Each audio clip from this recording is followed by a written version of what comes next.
এলাকার কয়েকজন দাগি চোরের মধ্যে সত্যেন ওরফে সতু একটু অন্যরকম, মানে সৎ প্রকৃতির। তার জন্য সে ঘরে বাইরে অপদস্থ কম হয় না, কিন্তু সতু তার আদর্শ থেকে নড়ে না।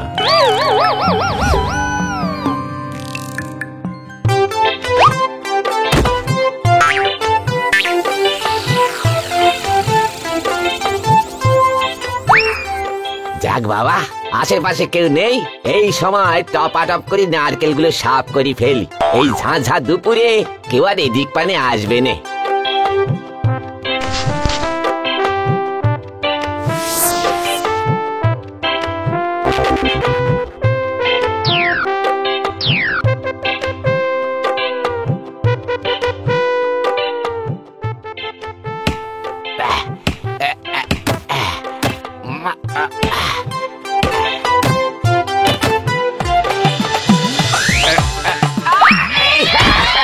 কি জোর নাগলো রে বাবু!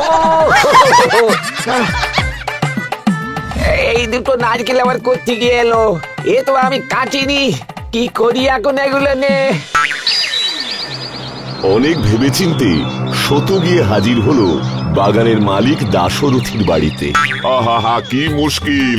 আমি খামোকা তোমার থেকে বিনি পয়সায় নারকেল নেব কেন? আমার বাড়ির পেছনেই তো আমার নিজের নারকেল বাগান আছে, তুমি এগুলো নিয়ে যাও।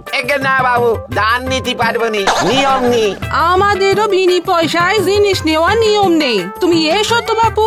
বেশ, তবে এই কথা রাখলেই পারতেন, পরে যেন দুঃখ পাবেন না।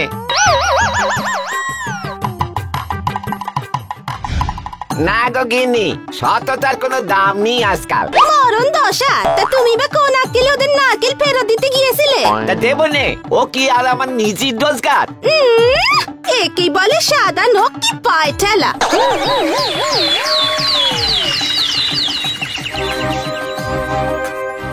ঝটপট গাছে উঠে পড়ো দেখি গেছো। আলসেমি করি করে নারকেল আর পাড়াই হয়নি, ভাগ্যিস লোকটা এসেছিল, তাই ভাবলাম পেরেই ফেলি।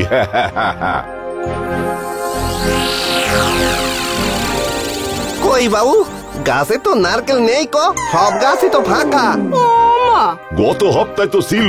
চুরি গেছে বাবু, সরের নারকেল পেরে নে গেছে গো। দাঁড়া, তবে কি? তবে কি না মানে এ দুটো নিজের ভেবে নিয়ে নেন না বাবু। আমাদেরও বিনি পয়সায় জিনিস নেওয়ার নিয়ম নেই। বেশ, তবে এই কথা রাখলেই পারতেন, পরে যেন দুঃখ পাবেন না। হায় হায় হায় হায়, তার মানে ওই লোকটা চোর ছিল, আমার নাকের ডগা দিয়ে আমার গাছের নারকেল নিয়ে চলে গেল। ও মা গো, কি কাণ্ড! আবার ঢং কইরে দুটো নারকেল দিতে এসেছিল, কি সাহস!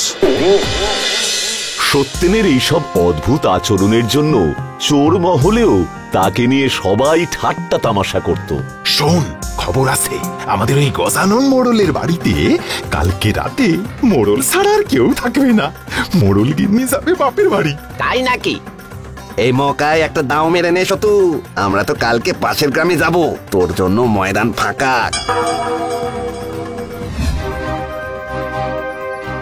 গিন্নি মা তো বেরোয় গেলেন, এবারে ভেতরে ঢোকার ব্যবস্থা করতে হবে। বাড়ি তো অন্ধকার, মোড়ল মশাই তবে ঘুম হয়ে পড়েছে। আমি পেছন দিকে গিয়ে ঝটপট শীত কেটে ফেলি এই তালে।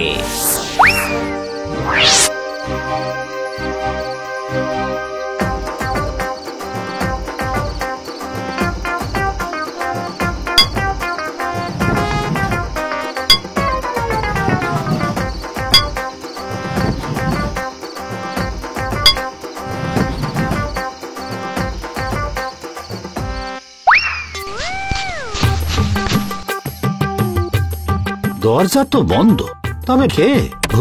ভূত নয় তো? ওরে বাবা!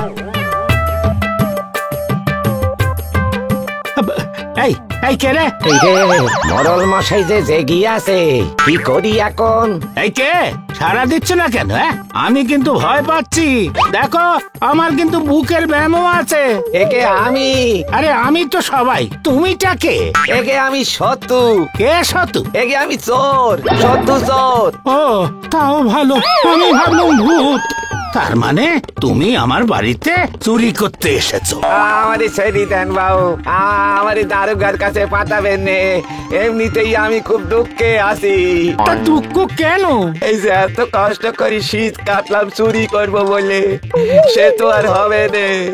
আপনি তো জেগে গেলেন। জেগে যায়নি তো, জেগেই ছিলুম। তোমার কোনো দোষ নেই বাবা চোর। আমার অনিদ্রা রোগ আছে কিনা? শুধু কি তাই, আমাদের চোরের বংশ, ভেবেছিলেন ডাকাত হয়ে বংশের মান বাড়াবো, কিন্তু আজ অব্দি কোনোদিন ফল পাকুড়ের উপর উঠতেই পারলাম নে। এই যে আজ প্রথমবার শীত কাটলাম, তাতে বরাত দেখে। আমায় মাফ করে দিয়েন বাবু গো, আমায় মাফ করে দিয়ে। সত্যিই তো খুব দুঃখের কথা। এক কাজ করো, দেরাজ থেকে কিছু টাকা নিয়ে বাড়ি যাও, আমি কিচ্ছু বলবো না। ছোট করবেন নে বাবু, চোরেরও একটা প্রেস্টিজ আছে। চুরি বিদ্যা মহাবিদ্যা, নেহাত ধরা পড়ে গেলাম তাই। বোঝো কেমন গেরো? এরও তো আপনি জেগে থেকে বাঁধালেন বাবু, আমার কাজকর্ম চৌপাট হলো। তবে আমি ঘুমোই, তুমি যা চুরি করার করো। আবার আপনি অপমান করতেছেন বাবু। তাহলে যা ইচ্ছা করো, আমার ঘুম পাচ্ছে। তবে আমি একটু ঘুম মারি।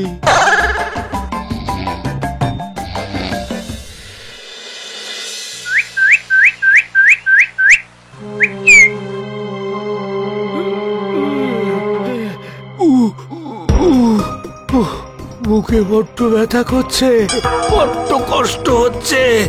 ওষুধ খেতে ভুলে গেছি আজ। ও মাগো! বাবাও, কি হলো বাবু? শরীরটা খারাপ লাগছে খুব। পাশের ঘরে ওষুধ আছে। কিছু ভাবেননি বাবু, আমি আসি তো। আপনি শুয়ে থাকেন চুপ করে, আমি গ্রামের ডাক্তার বাবুদের ডেকে আনতেছি। সত্যেনের তৎপরতায় সে যাত্রা বেঁচে গেলেন গজানন বাবু। ডাক্তার এসে ওষুধপত্র দিয়ে সুস্থ করে তুললেন তাকে।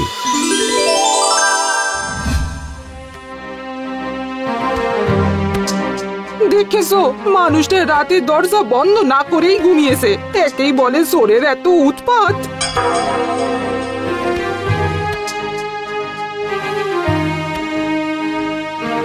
ভাগো, এই কে তুমি? এখানে কি করছো? একে আমি শতু চোর। ওগো, কে কোথায় আছো গো? আমাদের বাড়িতে চোর পড়েছে। একে মা জানি আমি কিছু চুরি করিনি, মানে আমি চোর, কিন্তু ঠিক মানে কি করি বোঝাই। হে ভগবান! ও রামু, হা করে দাঁড়িয়ে আসিস কি? পাকড়াও কর চোরটাকে। ও বাবু, মা জানি এসেন, আমি চললাম। পরে আবার খবর নিয়ে যাব। যা, ধরেও ধরে গেল না।